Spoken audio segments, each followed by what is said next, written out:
नमस्कार दोस्तों, मेरा नाम है राहुल और आप सबका फिर स्वागत है आपका अपने यूट्यूब चैनल टेक्चर पर। तो दोस्तों आप सबके लिए ये वीडियो बहुत ज़्यादा इंपॉर्टेंट होने वाली है अगर आपका आरएसआईटी का एग्जाम है 7 मई 2023 का, क्योंकि आज की इस वीडियो के अंदर हम बात करने वाले हैं आरएसआईटी की top 50 plus most important question जो कि आपके आरएसआईटी एग्जाम के अंदर पूछे जा सकते हैं, यानी कि आरएसआईटी के 7 मई 2023 के एग्जाम में पूछे जा सकते हैं। दोस्तों मैं आपको बता दूँ, और जो चैनल्स होते हैं वो आपको केवल जो आरएसआईटी के क्वेश्चन होता है वो ABCD लगवा देते हैं, लेकिन दोस्तों मैं आपको आज की इस वीडियो के अंदर साथ के साथ दिखाऊंगा कि ये चीज़ कहाँ पे मिलती है आपको, यानी कि कौन से फोल्डर के अंदर आपको ये चीज़ मिलेगी, कैसी दिखाई देती है। तो दोस्तों आज की वीडियो बहुत ज़्यादा इंपॉर्टेंट होने वाली है, आपको हर क्वेश्चन याद होगा। एंड दोस्तों इसलिए आप इस वीडियो को शुरू से एंड तक जरूर देखना है। एंड दोस्तों आपके लिए ये वीडियो बहुत ज़्यादा इंपॉर्टेंट होने वाला है, तो फटाफट से वीडियो को स्टार्ट करते हैं। मैं आपका ज़्यादा टाइम बर्बाद नहीं करता हूँ। तो दोस्तों आप सबके लिए सबसे पहला जो क्वेश्चन है वो आपको अपनी स्क्रीन पर दिख रहा होगा कि मैक्रो प्रोसेसर किस जनरेशन के अंदर पेश किया गया था।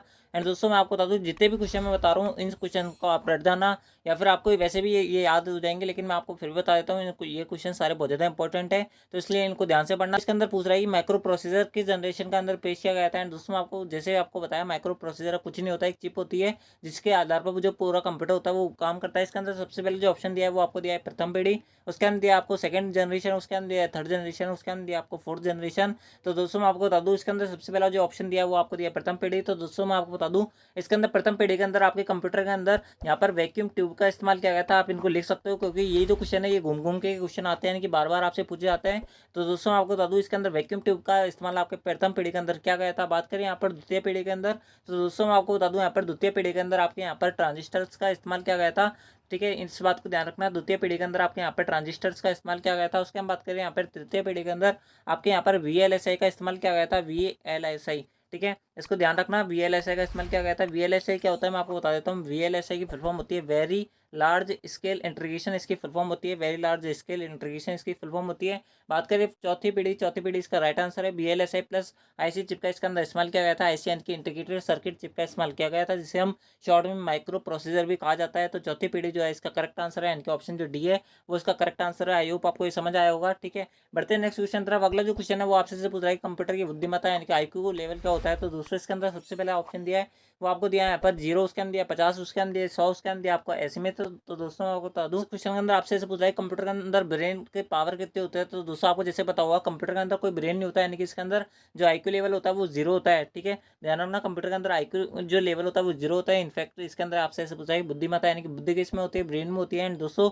ब्रेन जो होता है वो कंप्यूटर में नहीं होता है, ठीक है, होता है वो सिग्नल के अंदर होता है। जो भी चीज़ जाता है, यानी कि जो भी उसके अंदर काम होता है वो आपके कमांड के ऊपर निर्भर करता है, ना कि उसके अंदर कोई लैंग्वेज होती है। आपके जो कंप्यूटर के अंदर होता है वो एक सिस्टम चलता है, वो होता है बाइनरी सिस्टम, जिसके अंदर आपका 0 एंड 1 दो नंबर जो होता है वो कंप्यूटर समझता है। इन दो कंप्यूटर पर, इन दो नंबर पर जो आपका कंप्यूटर होता है वो पूरा रन होता है। तो दोस्तों इस प्रकार से आपके अंदर दो कंप्यूटर की बुद्धिमत्ता जो होती है वो 0 होती है, 0 होती है। ठीक है, इसके अंदर इसका जो ऑप्शन है वो इसका करेक्ट आंसर है। बढ़ते हैं नेक्स्ट क्वेश्चन तरफ। अगला जो क्वेश्चन है वो आपसे पूछा है कंप्यूटर का सबसे मूलभूत प्रोग्राम क्या होता है, यानी कि कंप्यूटर का ऐसा कौन सा प्रोग्राम है जिसको अगर आपने अनइंस्टॉल कर दिया जो आपके कंप्यूटर में नहीं होगा तो दोस्तों आपका कंप्यूटर काम नहीं करेगा। तो दोस्तों मैं आपको बता दूं, इसके अंदर सबसे पहला ऑप्शन दिया है वो आपको दिया ऑपरेटिंग सिस्टम, उसके अंदर दिया एप्लीकेशन सॉफ्टवेयर, उसके अंदर दिया आपको सॉफ्टवेयर प्रोग्राम, उसके अंदर दिया उपरोक्त में से कोई नहीं। तो दोस्तों आपको बता दूं, इसका जो करेक्ट आंसर होगा वो होगा आपका ऑपरेटिंग सिस्टम। ऑपरेटिंग सिस्टम क्या होता है मैं आपको बता देता हूँ। ऑपरेटिंग सिस्टम आपने देखा होगा कि आपके कंप्यूटर के अंदर विंडोज़ वगैरह जो इंस्टॉल होती है, वो विंडोज़ जो होता है वो जितने भी ऑपरेटिंग सिस्टम होता है, यानी जितने भी एप्लीकेशन सॉफ्टवेयर होते हैं। एप्लीकेशन सॉफ्टवेयर क्या होता है मैं आपको बता देता हूँ। एप्लीकेशन सॉफ्टवेयर जैसे आपको हुआ क्रोम ब्राउजर, माई कंप्यूटर होता है, माई फाइल जो होती है, जितनी भी जो आपके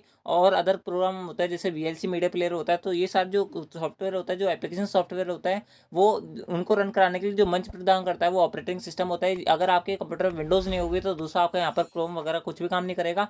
विंडोज़ के अलावा बहुत सारे और भी ऑपरेटिंग सिस्टम होते हैं, जैसे मैं आपको और एग्जांपल दे देता हूँ। जैसे मैक, आपने अगर नाम सुना हुआ तो एप्पल का मैकबुक आता है, यानी कि मैक उसके अंदर क्या होती है, MS DOS उसके अंदर क्या होता है, ऑपरेटिंग सिस्टम होता है। तो दोस्तों इस प्रकार से आपके यहाँ पर ऑपरेटिंग सिस्टम यहाँ पर काम करते हैं, यानी कि ऑप्शन ए जो है वो उसका करेक्ट आंसर है। आई होप आपको समझ आया होगा। अगला जो क्वेश्चन है वो आपसे पूछ रहा है कि IRC का क्या मतलब होता है। तो दोस्तों मैं आपको बता दूँ, IRC यहाँ पर जो इसकी फुल फॉर्म होती है वो होती है इंटरनेट रिले चैट। ठीक है, तो दोस्तों इसका जो करेक्ट आंसर होगा वो होगा आपका ऑप्शन ए जो होगा वो करेक्ट आंसर होगा, यानी कि इंटरनेट रिले चैट जो है इसका करेक्ट आंसर है। क्या काम आती है। तो दोस्तों मैं आपको बता दूँ, इसके अंदर जो चैटिंग होती है, यानी कि आपकी क्या होती है, जितने भी कंप्यूटर से कंप्यूटर में आप जो चैटिंग करते हो वो आपके इंटरनेट रिले चैट के थ्रू होती है, यानी कि IRC के थ्रू होती है। यहाँ पर जो डायग्राम दिया हुआ है, यहाँ पर जो चित्र दिया हुआ है, इसके माध्यम से आप समझ सकते हो। तो दोस्तों आई होप आपको ये समझ आया होगा।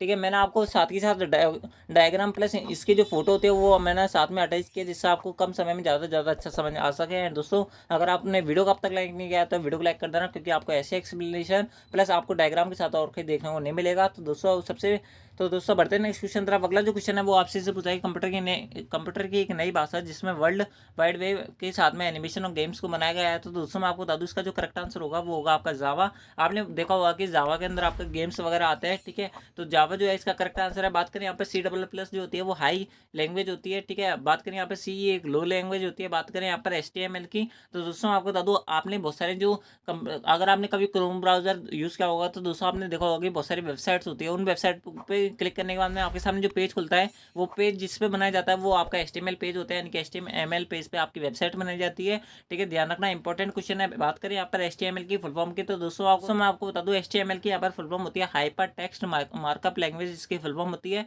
आई होप आपको ये समझ बैठा होगा, ठीक है। मैं बिल्कुल भी गैप नहीं दे रहा हूँ ताकि आपको कम समय में ज़्यादा से ज़्यादा अच्छा टाइम ज़्यादा से ज़्यादा अच्छा एक्सप्लेनेशन मिले, प्लस आपका ज़्यादा टाइम बर्बाद नहीं हो, ठीक है। बात करें यहाँ पर अगला जो क्वेश्चन है वो आपसे पूछा है कीबोर्ड की मदद से यूज़र को डाटा खोजने की सुविधा उपलब्ध कराता है, यानी कि आप अपना अगर आपको कोई चीज़ सर्च करनी है तो दोस्तों आप किस पर करते हो। तो दोस्तों आपको बता दूँ इसका जो करेक्ट आंसर होगा, इसके अंदर सबसे पहला ऑप्शन दिया वो आपको दिया है वेब ब्राउजर, उसके अंदर दिया आपको वेब सर्वर, उसके अंदर दिया सर्च इंजन, उसके अंदर दिया राउटर। तो दोस्तों मैं आपको एक एक का एक्सप्लेनेशन दे देता हूँ। वेब ब्राउजर के बारे में बात करें तो दोस्तों मैं आपको बता दूँ जैसे क्रोम हो गया, आपका ओपेरा हो गया, UC ब्राउजर हो गया, तो ये जो होता है वो आपके ब्राउजर होता है, ठीक है। वेब सर्वर क्या होता है जिसपे वर्क करता है। उसके हम बात करें यहाँ पर सर्च इंजन क्या होता है, सर्च इंजन इन वेब ब्राउजर के अंदर जो आपका सर्च बार का जो टूल होता है वो आपका सर्च इंजन होता है। जैसे वेब ब्राउजर के अंदर क्रोम आता है, आपका क्रोम के अंदर आपके क्या होता है गूगल इंस्टॉल होता है, यानी कि गूगल जो होता है वो आपका एक सर्च इंजन है, बजाय क्रोम जो है वो आपका एक क्या है, क्रोम जो होता है वो आपका वेब ब्राउजर होता है। बात करें यहाँ पर राउटर्स के जो यातायात के जो सिग्नल होता है उनको कनेक्ट करने का काम आता है। तो दोस्तों इस प्रकार से आपके यहाँ पर वेब ब्राउजर होता है। बात करें इसका जो करेक्ट आंसर होगा वो होगा आपका सर्च इंजन। सर्च इंजन के और एग्जाम्पल मैं आपको बता देता हूँ। जैसे आपने देखा होगा कि गूगल, याहू, विंग जो होता है वो आपके क्या होता है यहाँ पर सर्च इंजन होता है। तो दोस्तों इस प्रकार से आपके ये सर्च इंजन का एग्जाम्पल होता है, ठीक है। अगर आपने अब तक चैनल को सब्सक्राइब नहीं किया तो चैनल को सब्सक्राइब कर लेना, क्योंकि आपके लिए डेली वीडियो अपलोड होंगी, ठीक है। बात करें यहाँ पर IM का क्या मतलब होता है, तो दोस्तों फुल फॉर्म वाली क्लास है, यानी फुल फॉर्म वाली क्लास मैंने पहले अपलोड कर रखी है, आप उस वाली क्लास को देख लेना, या फिर जब मैं आपके लिए बाद में फुल फॉर्म वाली क्लास लेके आऊँगा उसको आप देख सकते हो, चाहे आप उस वाली क्लास को देख सकते हो। बात करें यहाँ पर IM का मतलब होता है इंस्टेंट मैसेजिंग, यानी कि ऑप्शन जो V है वो इसका करेक्ट आंसर है। जो आप चैटिंग वगैरह करते हो मोबाइल सोशल मीडिया पे वो आपके क्या कहलाते हैं, IM कहलाती है, इंस्टेंट मैसेजिंग कहलाती है, ठीक है। ऑप्शन B जो है उसका करेक्ट आंसर है। दोस्तों अगला जो क्वेश्चन है वो आपसे से पूछ रही है कि CVV का पूरा नाम क्या होता है। तो दोस्तों मैं आपको बता दूं CVV आखिरकार होता क्या है। तो दोस्तों अगर आपने कभी ATM कार्ड देखा होगा तो उसके पीछे 3 नंबर लिखे होते हैं, जैसे आप इस फोटो के अंदर देख पा होंगे। इसके अंदर जो होता है ये आपका आगे का ATM कार्ड होता है, पीछे जो होता है इसके अंदर यहाँ पे एक पीछे एक पट्टी लगी होती है, जैसे यहाँ पे आप देख पा होंगे। इसके आगे जो है वो यहाँ पर आपके 3 नंबर लिखे होता है, वो आपके CVV नंबर होता है, जिससे आपका जो ट्रांजेक्शन होता है वो आपका हो पाता है, यानी कि ट्रांजेक्शन में काम आता है। बात करें यहाँ पर CVV की फुल फॉर्म की, तो दोस्तों मैं आपको बता दूं इसकी जो फुल फॉर्म होती है वो होती है आपकी कार्ड वेरिफिकेशन वैल्यू, यानी कि कार्ड वेरिफिकेशन वैल्यू, यानी कि ऑप्शन A जो है वो इसका करेक्ट आंसर है। कार्ड वेरिफिकेशन वैल्यू जो है इसका करेक्ट आंसर है, ठीक है। बढ़ते हैं नेक्स्ट क्वेश्चन तरफ। अगला जो क्वेश्चन है वो आपसे ऐसे पूछा है कि रुपे कार्ड किसने जारी किया था। तो दोस्तों इसके अंदर सबसे पहला ऑप्शन दिया है वो आपको दिया है NPCI, उसके अंदर दिया आपको मेस्ट्रो, ऑप्शन C, उसके अंदर ऑप्शन C दिया आपको SBI, उसके अंदर दिया ऑप्शन D दिया आपको RBI। तो दोस्तों मैं आपको बता दूं बात करें यहाँ पर आपके रुपए कार्ड की, तो दोस्तों आपका रुपए कार्ड जारी किया था NPCI ने, यानी कि NPCI की फुल फॉर्म होती है national payment corporation of India, यानी कि NPCI की फुल फॉर्म होती है भारतीय राष्ट्रीय भुगतान निगम जो होता है वो उसका करेक्ट आंसर है, ठीक है। ऑप्शन A जो है वो इसका करेक्ट आंसर है। रुपए कार्ड NPCI द्वारा जारी किया गया था, ठीक है। एंड दोस्तों अगर आपको वीडियो पसंद आए तो वीडियो को लाइक जरूर कर देना, क्योंकि बहुत मेहनत लगती है आप सबके लिए इतनी बढ़िया PPT तैयार करने में, ठीक है। अगला जो क्वेश्चन दिया वो आपसे पूछ रहा है कि राजस्थान सरकार ने स्कूल की शिक्षा को सुधार करने के लिए डिजिटल वास्तविकता में बदलने के लिए शुरुआत की गई थी। तो दोस्तों इसके अंदर सबसे पहला ऑप्शन दिया है वो आपको दिया राजी ज्ञान, उसके अंदर दिया सूर्य ज्ञान, उसके अंदर दिया आपको राजी समाधान, उसके अंदर दिया समाधान। तो दोस्तों मैं आपको बता दूं इसके अंदर जो सबसे पहला ऑप्शन दिया है वो आपका दिया राजी ज्ञान, जो कि आपका करेक्ट आंसर होगा। राजी ज्ञान के अंदर आपका स्कूल का पोर्टल होता है जिसके अंदर आपकी जो एजुकेशन के बारे में इसके अंदर काम किया जाता है, ठीक है। ये स्कूल के लिए दिया जाता है, ठीक है। बात करें यहाँ पर अगला जो क्वेश्चन दिया वो आपसे पूछाएगी नागरिक SSO पंजीकरण किस विकल्प द्वारा कर सकता है। तो दोस्तों मैं आपको बता दूं अगर आपको पता नहीं है SSO क्या होता है, तो दोस्तों मैं आपको बता दूं SSO की फुल फॉर्म होती है सिंगल साइन ऑन, ठीक है। सिंगल साइन ऑन ये इस प्रकार की वेबसाइट होती है, इस पर आप जो भी राजस्थान सरकार द्वारा जितनी भी अभी वर्तमान में कार्यरत जो योजना है इसके बारे में पता लगा सकते हो। जितने भी गवर्नमेंट वैकेंसी अभी चल रही है उनके बारे में फॉर्म फिल कर सकते हो, या फिर इसके अंदर जो भी आपका जो गवर्नमेंट से रिलेटेड काम होता है वो सारा आपका SSO ID से होता है। पर व्यक्ति की एक SSO ID होती है। जब आप बड़े हो जाओगे, यानी कि जब आप गवर्नमेंट एग्जाम की प्रिपरेशन करोगे या फिर उनके फॉर्म फिल करोगे, तो दोस्तों आपको यहाँ पर SSO ID बनाने की जरूरत पड़ती है, ठीक है। बात करें यहाँ पर SSO ID क्या होती है मैंने आपको बता दिया। इसका जो करेक्ट आंसर होगा वो होगा आपका ऑप्शन D, उपरोक्त सभी, क्योंकि आप जो एसएसओ आईडी बनाते हो तो दोस्तों आप यहाँ पे भामाशाह कार्ड से भी लॉगिन कर सकते हो, या फिर जनाधार कार्ड जो कि भामाशाह कार्ड को बदल दिया गया है उससे भी कर सकते हो। उसके हम बात करें फेसबुक से भी कर सकते हो, आधार कार्ड जीमेल अकाउंट से कर सकते हो, ईमेल आईडी से कर सकते हो, यानी कि ऑप्शन डी जो है वो इसका करेक्ट आंसर है। ठीक है, बढ़ते हैं नेक्स्ट क्वेश्चन तरफ। अगला जो क्वेश्चन दिया वो आपसे पूछा है कि ईवीएम क्या होता है। तो दोस्तों अगर आपने कभी वोटिंग मशीन देखी होगी तो दोस्तों वो आपकी ईवीएम होती है। ईवीएम की फुल फॉर्म होती है इलेक्ट्रॉनिक वोटिंग मशीन, यानी ऑप्शन ए जो है वो उसका करेक्ट आंसर है। आई होप आपको ये समझ आया होगा। ठीक है दोस्तों, बात करें आपकी यहाँ पर ईवीएम मशीन कैसे दिखती है। तो दोस्तों यहाँ पे आप देख सकते हो चित्र में, जैसे कि यहाँ पर आपका जो कि जितने भी जो कैंडिडेट होते हैं जो कि आपके पार्टिसिपेट होता है, यानी कि जो भी आपके क्षेत्र से खड़े होता है उनका यहाँ पर नाम होता है, उनका यहाँ पर जो होता है वो फिंगर होता है, यानी कि यहाँ पर जो उनका लोगो होता है वो होता है। यहाँ पर आपको जिसको वोट देना होता है वो उसका यहाँ पर आपका अंगूठा लगता है। ठीक है, उसका इस प्रकार से आपको यहाँ पर वोट देना होता है। ठीक है, आजकल इसी प्रकार से दिया जाता था। पहले जो है वो आपके यहाँ पर चिट्ठी डाल जाती थी, इससे बचने के लिए, यानी कि इसमें बहुत ज़्यादा फ्रॉड हो जाता था, इसलिए यहाँ पर ईवीएम मशीनों का इस्तेमाल किया जाने लगा। ठीक है, बात करें यहाँ पर अगला जो क्वेश्चन दिया वो आपसे पूछ रहा है कि यूजर के बारे में सूचना संग्रहित करने वाली फाइल क्या कहलाते थे। तो दोस्तों इसके अंदर सबसे पहला ऑप्शन दिया है वो आपको दिया है फाइल, उसके अंदर दिया आपको कुकीज, उसके अंदर दिया वेबसाइट, उसके अंदर दिया आपको टेम्पलेट। तो दोस्तों मैं आपको बता दूँ जो भी आपके यूजर के बारे में सूचना संग्रहित करती है वो आपकी फाइल क्या कहलाती है। तो दोस्तों मैं आपको बता दूँ इसका जो करेक्ट आंसर होगा वो आपकी फाइल कहलाती है, यानी कि ऑप्शन ए जो है उसका करेक्ट आंसर है। जिन्होंने भी ऑप्शन ए बताया था उन सबका करेक्ट है। ठीक है, बढ़ते हैं नेक्स्ट क्वेश्चन तरफ। अगला जो क्वेश्चन दिया है वो आपसे पूछा है कि ऑपरेटिंग प्रणाली जब एक से अधिक प्रक्रिया पर कार्य कर रही होती है तो दोस्तों वह क्या कहलाती है। तो दोस्तों आपको बता दूं इसके अंदर सबसे पहला ऑप्शन दिया है वो आपको दिया मल्टीटास्किंग, उसके अंदर दिया मल्टी ग्रेडिंग, उसके अंदर दिया आपको मल्टी बूटिंग, उसके अंदर दिया आपको फील्डिंग। तो दोस्तों मैं आपको बता दूं इसके अंदर सारे जो है ऑप्शन में आपको क्लियर कर देता हूँ। मल्टीटास्किंग और मल्टी ग्रेडिंग बहुत ज़्यादा सेम है, लेकिन मैं आपको अंतर बता देता हूँ। मल्टीटास्किंग जब होती है जब एक कंप्यूटर बहुत सारे काम कर रहा होता है तो वो मल्टीटास्किंग होती है। मल्टी ग्रेडिंग क्या होती है जब बहुत सारे कंप्यूटर मिलकर एक काम को कर रहे होते हैं वो मल्टी ग्रेडिंग होती है। बात करें बूटिंग की, जो आपके कंप्यूटर जो ऑन होता है वो आपका जो प्रक्रिया होती है, कंप्यूटर ऑन होने की जो प्रक्रिया होती है वो आपकी बूटिंग कहलाती है। फील्डिंग जो होता है वो कुछ नहीं होता।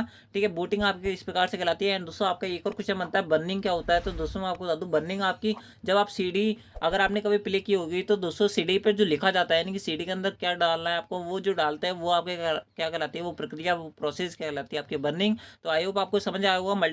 कंप्यूटर मल्टीटास्किंग क्या होती है, जैसे आप इसके अंदर फिगर के अंदर देख सकते हो। यहाँ पर अगर आप एक कंप्यूटर से आप बहुत सारे काम करते हो, जैसे अगर आपको बड़ी फाइल भी चला रहे हो, उसके अंदर क्रोम ब्राउजर वगैरह भी इस्तेमाल कर रहे हो, कैलकुलेटर वगैरह भी इस्तेमाल कर रहे हो, वीडियो भी देख रहे हो, तो दोस्तों आपकी मल्टीटास्किंग कहलाती है। इस प्रकार से आपकी मल्टीटास्किंग होती है, यानी कि ऑप्शन ए जो है वो उसका करेक्ट आंसर है। ठीक है दोस्तों, मैं आपको फिर बोल रहा हूँ बहुत ज़्यादा मेहनत लगती है ऐसी पीपीटी तैयार करने में, तो इसलिए अगर आपने चैनल को अब तक सब्सक्राइब नहीं किया तो चैनल को सब्सक्राइब कर लेना।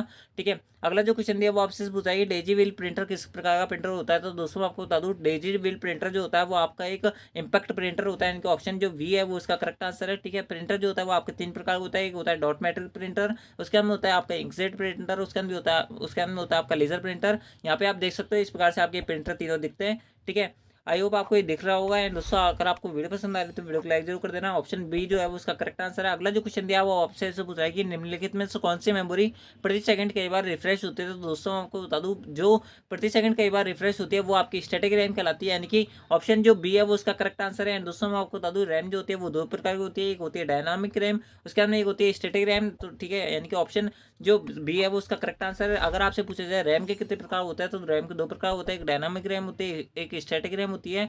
रैम की फुल फॉर्म आपसे पूछी जा सकती है। तो दोस्तों मैं आपको बता दूं रैम की फुल फॉर्म होती है रैंडम एक्सेस मेमोरी। ठीक है, रैम की फुल फॉर्म होती है रोम की पूछी जा सकती है, रोम की फुल फॉर्म होती है रीड ओनली मेमोरी।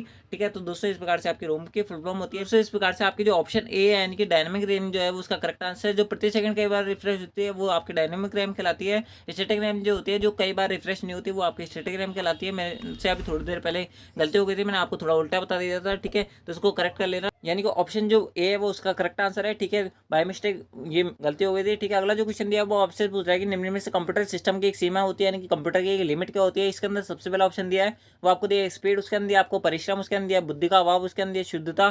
तो दोस्तों मैं आपको बता दूं यहाँ पर सबसे पहला ऑप्शन दिया है वो आपको दिया स्पीड, उसके अंदर दिया आपको यहाँ पर परिश्रम एंड बुद्धि का अभाव, उसके अंदर दिया शुद्धता। तो दोस्तों आपको बता दूं कंप्यूटर सीमा की कंप्यूटर सिस्टम की एक सीमा होती है वो होती है आपकी बुद्धि का अभाव, यानी कि ऑप्शन जो सी है उसका करेक्ट आंसर है। इसके अंदर बुद्धि का अभाव होता है, ये बिल्कुल सही बात है, यानी कि ऑप्शन जो सी है वो उसका करेक्ट आंसर है। बहुत सारे बच्चे ऐसे होंगे जी यहाँ पर आंसर देख के बता रहे हैं, तो दोस्तों मैं आपको बता दूँ ये गलत है। यहाँ पर बुद्धि का अभाव कंप्यूटर में होता है, एक लिमिट होती है कंप्यूटर की, इसके अंदर बुद्धि नहीं होती, ठीक है। शुद्धता इसकी 100% होती है, इन्फिनिटी इसकी शुद्धता होती है, कभी गलती नहीं करता कंप्यूटर, ठीक है। अगला जो क्वेश्चन दिया वो आपसे पूछा है कि प्री डिफाइंड फॉर्मूले क्या होता है जो सुताई करने में काम आता है, यानी कि तो दोस्तों मैं आपको बता दूँ इसके अंदर सबसे पहले ऑप्शन दिया है वो आपको दिया है फंक्शन, उसके अंदर दिया वर्ल्ड रैप, उसके अंदर दिया ऑटोसम, उसके अंदर दिया लॉजिकल। दोस्तों मैं आपको बता दूं यहाँ पर इसका जो करेक्ट आंसर होगा वो होगा आपका फंक्शन। प्री डिफाइंड फॉर्मूला होता है, अगर आप जैसे एक्सेल के अंदर काम कर रहे होंगे, अगर बराबर सम लगा दिया आपने, उसके अंदर अगर आप कोई भी 2 रो इंसर्ट करोगे, यानी कि 2 रो का नंबर लगाओगे, तो दोस्तों उन सबका सम हो जाता है, तो दोस्तों ये आपके प्री डिफाइंड फॉर्मूला हो जाता है, इसके अंदर आपका कोई चेंजेस नहीं कर सकते। जैसे अगर आपने बराबर डिवीजन लगा दिया, DI लगा दिया, तो दोस्तों आपका यहाँ पर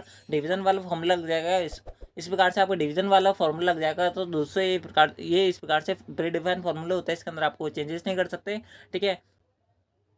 दोस्तों अब बात करते हैं अगले क्वेश्चन के अंदर। तो दोस्तों अगला जो क्वेश्चन है वो आपसे पूछ रहा है कि एक्सेल फॉर्मूला सेल के एड्रेस $8 $4 का प्रतिनिधित्व करता है। तो दोस्तों मैं आपको बता दूं जिसके अंदर भी आपको डॉलर दिख जाए, यानी कि डॉलर का साइन जिसके अंदर आता है वो आपके यहाँ पर एब्सोल्यूट सेल रेफरेंस को यहाँ पर प्रेजेंट करता है, यानी कि एब्सोल्यूट सेल रेफरेंस जो होता है उसका करेक्ट आंसर होगा, यानी कि ऑप्शन जो बी है वो उसका करेक्ट आंसर है। बढ़ते नेक्स्ट क्वेश्चन तरफ। अगला जो क्वेश्चन दिया वो आपसे पूछ रहा है कि दस्तावेजों को डिजिटल रूप से सत्यापित करने के लिए सुविधाजनक तरीका होता है। तो दोस्तों इसके अंदर सबसे पहले ऑप्शन दिया वो आपको दिया राजस्थानी वॉलेट, उसके अंदर दिया गूगल, उसके अंदर दिया माइक्रोसॉफ्ट, उसके अंदर आपको इनमें से कोई नहीं। तो दोस्तों मैं आपको बता दूं जैसे मैंने आपको बताया गूगल जो होता है वो आपका सर्च इंजन होता है, वो आपके कोई भी डॉक्यूमेंट को वेरीफाई नहीं करता है, यानी कि ऑप्शन बी तो करेक्ट इनकरेक्ट हो गया। बात करें यहाँ पर माइक्रोसॉफ्ट, ये आपका MS ऑफिस होता है, ये आपका कोई इसी प्रकार से डॉक्यूमेंट को वेरीफाई नहीं करता है, यानी कि ऑप्शन सी भी गलत है, ऑप्शन डी भी गलत होगा, यानी कि ऑप्शन ए जो है उसका करेक्ट आंसर है।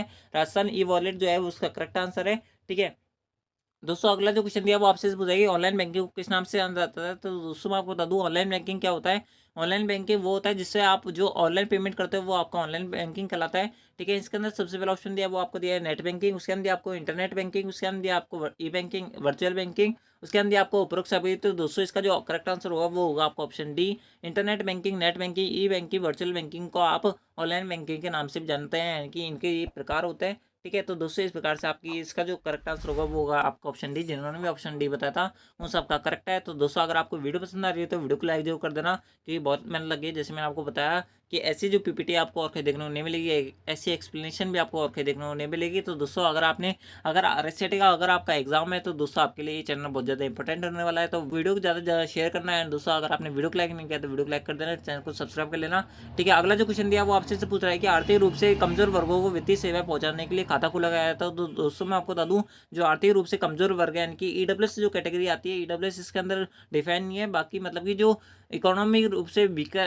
यानी कि जिनके पास पैसा नहीं है, यानी कि आर्थिक रूप से जो कमजोर है, वो उनके लिए यहाँ पर जनधन खाता खोला गया था। जैसे आपको पता होगा कि आपके परिवार में भी जैसे खुल रखा होगा जनधन खाता जो है वो प्रधानमंत्री की जनधन खाता के नाम से जाना जाता था, ठीक है। तो जनधन खाता जो है उसका करेक्ट आंसर है, यानी कि ऑप्शन ए जो है उसका करेक्ट आंसर है। जैसे आप यहाँ पर फिगर में भी देख सकते हो प्रधानमंत्री जनधन खाता के नाम से इसे जाना जाता था। इसका जो नारा था, यानी कि इसके अंदर जो श्लोक लिया गया था वो था इसका मेरा खाता भाग्य विधाता। इस प्रकार से आपका जो आपके इसके अंदर श्लोक लिया गया था, इसकी जो लाइन थी वो लिखी गई थी। उसके अंदर अगला जो क्वेश्चन दिया वो आपसे पूछा है कि राष्ट्रीय मतदाता सेवा पोर्टल कब लॉन्च किया गया था। तो दोस्तों मैं आपको बता दूं इसके अंदर सबसे पहला ऑप्शन दिया है वो आपको दिया जनवरी 2013, उसके अंदर आपको जनवरी 2014, उसके अंदर आपको जनवरी 2012, उसके अंदर आपको जनवरी 2015। तो दोस्तों मैं आपको बता दूं इसका जो करेक्ट आंसर होगा वो होगा आपका जनवरी 2015, इनके ऑप्शन जो डी है वो उसका करेक्ट आंसर है, यानी कि जनवरी 2015 के अंदर आपका राष्ट्रीय मतदाता सेवा पोर्टल लॉन्च किया गया था। NVSP यानी कि नेशनल वोटर सर्विस पोर्टल जो है इसका लॉन्च किया गया था। NVSP बहुत ज़्यादा इंपॉर्टेंट है, ध्यान रखना, इसकी फुल फॉर्म भी पूछी जाती है।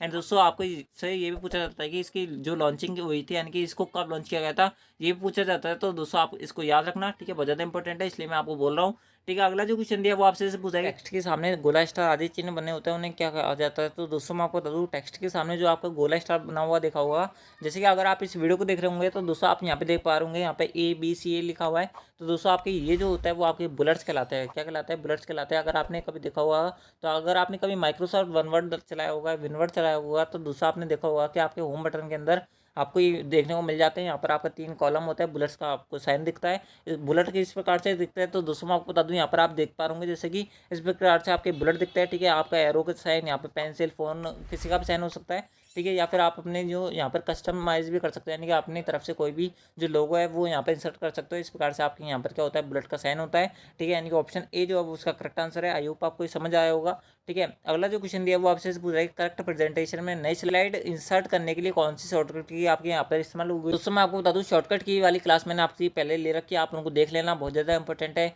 जितने भी आपके पिछले वाले एग्जाम होते हैं उन सबके अंदर पूछी गई थी। जैसे कि मैंने आपको पिछले वाले एग्जाम के अंदर भी बोला था और बच्चों को कि ये जो दो क्लास थी यानी कि फुल फॉर्म वाली क्लास एंड आपकी जो शॉर्टकट की वाली क्लास थी उनको देख जाना, आपके बहुत सारे क्वेश्चन आपको वहाँ से देखने को मिलेंगे। जैसे कि मिले भी थे, मैंने आपको केवल 2 दिन पहले वो जो क्लास थी वो प्रोवाइड करवाई थी, जिससे बच्चों के बहुत ज़्यादा क्वेश्चन सही हुए थे। अगर आपने उस क्लास को नहीं देखा तो उन क्लास को देख लेना। एंड दोस्तों जब मैं इन क्लास को रीअपलोड करूँगा यानी कि जब मैं इनके बारे में वापस वीडियो बनाऊँगा तो दोस्तों आप उनको वापस देख लेना, ताकि आपका जो रिविज़न होगा यानी कि आपकी जो याददाश्त में वो क्या रहेगी, फुल फॉर्म आपकी हमेशा याद रहेगी। ठीक है दोस्तों, बात करें यहाँ पर अगला जो क्वेश्चन दिया था वो आपसे ऐसे पूछा कि आपसे ऐसे पूछ रहा था कि करंट प्रेजेंटेशन में अगर आपको नई स्लाइड इंसर्ट करानी है तो दोस्तों आपको यहाँ पर Ctrl+N दबाना पड़ेगा। ध्यान रखना अगर आपको नई फाइल जोड़नी है यानी कि नया पावर पॉइंट की जो विंडो है वो खोलनी है तो दोस्तों आपको यहाँ पर Ctrl+N दबाना पड़ता है। Ctrl+M से आपकी क्या होती है नई स्लाइड यानी जो प्रेजेंट जो स्लाइड है उसके अंदर यानी कि प्रेजेंट जो आपका पावर पॉइंट खुला हुआ है उसके अंदर अगर आपको नई स्लाइड इंसर्ट करानी है तो Ctrl+N दबाना पड़ता है, यानी कि ऑप्शन बी जो है वो उसका करेक्ट आंसर है। ठीक है, तो दोस्तों यानी कि ऑप्शन बी जो है वो उसका करेक्ट आंसर है। बात करें यहाँ पर अगला जो क्वेश्चन है वो आपसे पूछा है कि हाइपर लिंक इंसर्ट करने की शॉर्टकट की क्या होती है। तो दोस्तों बहुत सारे बच्चे ऐसे होता है कि यहाँ पर क्या देखता है कि हाइपर लिंक यानी कि एस से वर्ड स्टार्ट हो रहा है, यानी कि Ctrl+H जो होगा वो उसका करेक्ट आंसर होगा। तो दोस्तों मैं आपको बता दूं Ctrl+H इसकी शॉर्टकट की नहीं होती, किसकी होती है आप हमें कमेंट में बताना, मैं आपको बताता हूँ थोड़ी देर में कि Ctrl+H किसकी शॉर्टकट की होती है। यहाँ पर बात करें यहाँ पर जिसका करेक्ट आंसर होगा वो होगा आपका Ctrl+K जो है हाइपरलिंक इंसर्ट की करने की शॉर्टकट की होती है। दोस्तों बात करें यहाँ पर हाइपरलिंक क्या होती है, तो दोस्तों अगर आपने देखा होगा कि दोस्तों अगर आपने विनवर्ड के अंदर कोई डॉक्यूमेंट बनाया, अगर आप उसके अंदर कोई गूगल की साइट का अगर आप उसका लिंक डालना चाहते हो तो दोस्तों आपको यहाँ पर Ctrl+K दबा के उसकी जो लिंक है वो इंसर्ट करा सकते हो। या फिर अगर आप वहाँ पर विनवर्ड के अंदर अगर आपने देखा होगा तो इंसर्ट का एक टैब आता है, वहाँ पर जाकर हाइपरलिंक का ऑप्शन चूज कर सकते हो और वहाँ से जो है हाइपरलिंक चूज करके वहाँ पर क्या कर सकते हो जो अपनी वेबसाइट की जो लिंक है वो डाल सकते हो, या फिर Ctrl+K करके भी उसको सॉल्व कर सकते हो, यानी Ctrl+K से भी आप जो है अपनी वेबसाइट की लिंक डाल सकते हो। तो दोस्तों Ctrl+K जो है वो उसका करेक्ट आंसर होगा। बात करें यहाँ पर Ctrl+H क्या होता है, तो दोस्तों आपको बता दूँ यहाँ पर Ctrl+H से आपका रिप्लेस होता है। ठीक है, ध्यान रखना विनवर्ड के अंदर Ctrl+H से आपका रिप्लेस होता है, यानी कि ऑप्शन जो बी है वो उसका करेक्ट आंसर है। यहाँ पे आप देख सकते हो कंट्रोल आपका इस प्रकार से यहाँ पे बटन दिखता है। ठीक है, एक यहाँ पे भी यहाँ पे भी आपका कंट्रोल का एक बटन होता है। बात करें यहाँ पर एच जो है वो आपका इस प्रकार से यहाँ पर होता है। बात करें के जो होता है वो आपके यहाँ पर होता है, Ctrl+K दबाओगे जो आपका हाइपरलिंक इंसर्ट होगी। बात करें Ctrl+ अगर आपने एच दबाया तो दोस्तों आपके यहाँ पर रिप्लेस का ऑप्शन आता है। ठीक है, बहुत सारे शॉर्टकट की जो आपके विनवर्ड के अंदर यूज़ की जाती है। अगर आपने उस क्लास को नहीं देखा तो उस क्लास को देख लेना, आई बटन में आपको मिल भी जाएगी। ठीक है, बात करें यहाँ पर अगला जो क्वेश्चन दिया है वो आपसे पूछाएगी डाटा का प्रबंधन और रखरखाव के लिए कहा जाता है, यानी कि रखरखाव किया जाता है। तो दोस्तों मैं आपको तभी इसके अंदर सबसे पहला ऑप्शन दिया वो आपको दिया सिस्टम, उसके अंदर आपको जीमेल, उसके अंदर सिस्टम मैनेजर, उसके अंदर गूगल ड्राइव। तो दोस्तों मैं आपको बता दूँ इसका जो करेक्ट आंसर होगा वो होगा आपका गूगल ड्राइव, क्योंकि सिस्टम के अंदर क्या होता है कि सिस्टम के अंदर आपका डाटा स्टोर होता है, लेकिन क्या होता है कि अगर आपको इसको सुरक्षित रखना है तो दोस्तों आप इसकी जो अपना जो डाटा होता है वो गूगल ड्राइव पे आप रख सकते हो, ताकि अगर आपने एक कंप्यूटर से कभी दूसरे कंप्यूटर में भी अगर आपने कभी लॉगिन करना है तो दोस्तों आप वहाँ से अपनी जो ईमेल आईडी है वो सिंपली लॉगिन करके उसके अंदर अपनी जो गूगल ड्राइव से अपना डाटा ले सकते हो। यानी कि ऑप्शन जो अगर बात करें यहाँ पर ऑप्शन जो डी है वो उसका करेक्ट आंसर है। जीमेल आपका अकाउंट होता है, इसके अंदर आपका कोई भी जो डाटा होता है वो क्या नहीं रह सकता, सुरक्षित नहीं रह सकता, क्योंकि जीमेल के अंदर आपकी केवल 15 GB आपको मिलता है। 15 GB आपका इस प्रकार से खत्म हो जाता है, यानी कि इसके अंदर बहुत कम स्टोरेज होता है। बात करें गूगल ड्राइव के अंदर आप जो स्टोरेज है वो ले भी सकते हो। ठीक है, बात करें सिस्टम मैनेजर के अंदर आपका किसी प्रकार से आप अपना जो स्टोर है यानी कि अपना जो डाटा है वो स्टोर नहीं रख सकते, यानी कि ऑप्शन जो डी है वो उसका करेक्ट आंसर है। बात करें यहाँ पर अगला जो क्वेश्चन है वो आपसे पूछा कि माइक्रोसॉफ्ट वर्ड का एक तरीका होता है जो आपके द्वारा दस्तावेज के लिए बदलाव को एंटर करता है। तो दोस्तों अगर आपने कभी देखा हुआ तो आपको एक रिव्यू का ऑप्शन मिलता है किसके अंदर विनवर्ड के अंदर, उसके अंदर बात करें तो दोस्तों आपको यहाँ पर एक ट्रैक चेंज का एक ऑप्शन मिलता है, यानी कि ट्रैक चेंज जैसे आप दबाओगे तो दोस्तों आप जो भी आपने जो वर्ड के अंदर जो भी इंसर्ट करोगे, जैसे अगर आपने उसके अंदर कोई हाइपरलिंक इंसर्ट किया यानी कि Ctrl+K दबाना है आपको, तो उस वहाँ पर आपको एक रेड कलर की साइन लाइन दिखेगी, उस पर लिखा हुआ मिलेगा कि अगर आपने यहाँ पर क्या करा है हाइपरलिंक इंसर्ट किया, यानी कि जो आपका जो ट्रैक चेंज करता है कि अगर आपने किसी प्रकार से ट्रैक को चेंज किया है तो दोस्तों आपको वहाँ पर मिलता है यानी कि लिखा मिलता है, वो आपको क्या कहलाता है ट्रैक चेंज कहलाता है। यानी कि ऑप्शन जो बी है वो उसका करेक्ट आंसर है। ट्रैक चेंज जो होता है वो उसका करेक्ट आंसर है। किस टैब के अंदर मिलता है वो भी मैं आपको बता रहा हूँ, रिव्यू जो टैब होता है उसके अंदर आपको ये देखने को मिलता है। ठीक है। बात करें यहाँ पर अगला जो क्वेश्चन है वो आपसे पूछा है निम्नलिखित में कौन सा वायरलेस संचार समर्थन का इस्तेमाल करता है। तो दोस्तों इसके अंदर सबसे पहला ऑप्शन दिया है वो आपको दिया है जीआरपीएस, उसके अंदर आपको को एक्सएल केबल, उसके हम बात करें ऑप्टिकल फाइबर, उसके अंदर दिया है ट्विस्टेड पेयर वाइज। तो दोस्तों इसका जो करेक्ट आंसर होगा वो होगा आपका जीआरपीएस। जीआरपीएस की फुल फॉर्म होती है जनरल पैकेट रेडियो सिस्टम, यानी कि जनरल पैकेट रेडियो सिस्टम जो होता है वो इसका करेक्ट आंसर होता है। जीपीआरएस होता है ये इनफैक्ट, ठीक है, ये थोड़ा मिसप्रिंट हो गया, जीपीआरएस होता है, ठीक है, जीआरपीएस नहीं होता है, जीपीआरएस होता है, जनरल पैकेट रेडियो सिस्टम इसकी फुल फॉर्म होती है, ठीक है। बात करें यहाँ पर अगला जो क्वेश्चन है वो आपसे पूछा है कि ऐसी कुंजी जो किसी फंक्शन को चालू या बंद करने का काम आती है उसे कहा जाता है, उसे टॉगल कुंजी कहते हैं, ठीक है। ध्यान रखना टॉगल कुंजी जो होता है वो आपके किसी भी फंक्शन को चालू बंद करने का काम आती है, सिस्टम को बंद करने या चालू करने की जो काम आती है वो आपकी पावर कुंजी कहलाती है। कंट्रोल जो होता है वो आपकी पावर कुंजी नहीं होती, आपको जैसे पता भी होगा अगर आपने कभी कंप्यूटर चलाया होगा।